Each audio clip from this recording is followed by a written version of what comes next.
My old buddy Clint Davis from Montevallo, Alabama. You have a lot of experience here on Eufaula.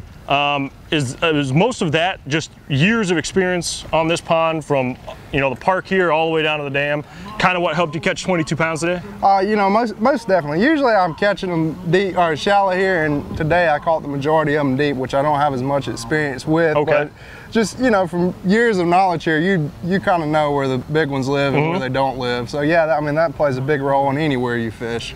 And you're kind of starting to build up as a offshore kind of guy. You're coming off a top 10 at Kentucky Lake, where you spent a lot of time looking at your graph. Is that how you spent your practice here?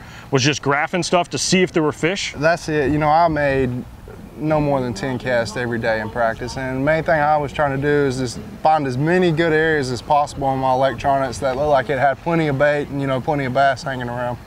And the biggest thing out here, and we talked, Troy Morrow mentioned it a little bit, is you don't really know, just because you mark fish, on some structure, you don't really know if they're actually bass.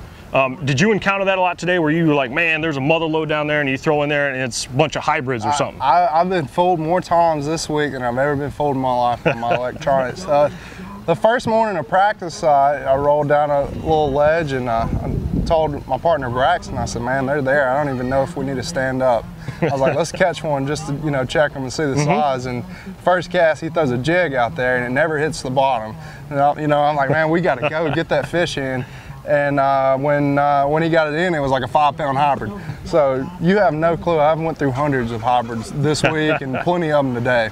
The other thing out here, is there any kind of key bait that you may have known about before, or is it just kind of the standard, couple 5-6 rods on the deck, give them a few different looks, and if they don't eat it, roll on? It's the standard offshore fishing deal. Everybody that I'm fishing against in this tournament knows about all those baits, and it's just a matter of putting them in the right places at the right times.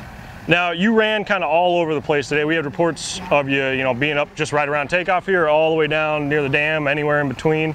Do you still have new water yet? Or do you feel like some of those spots can reload too? Everybody says they have new water, and I probably do have a couple of places out there that didn't get to fish today. But yeah, there's plenty of water out there that'll be new to me tomorrow, but there was another boat or two on it today. Sure. Lastly, I guess, the biggest thing, like I just said, reloading fish.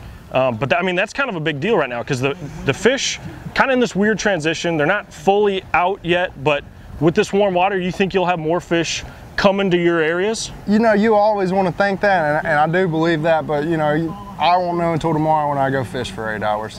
Well, good luck to you, man. Thanks, Clint. Appreciate it.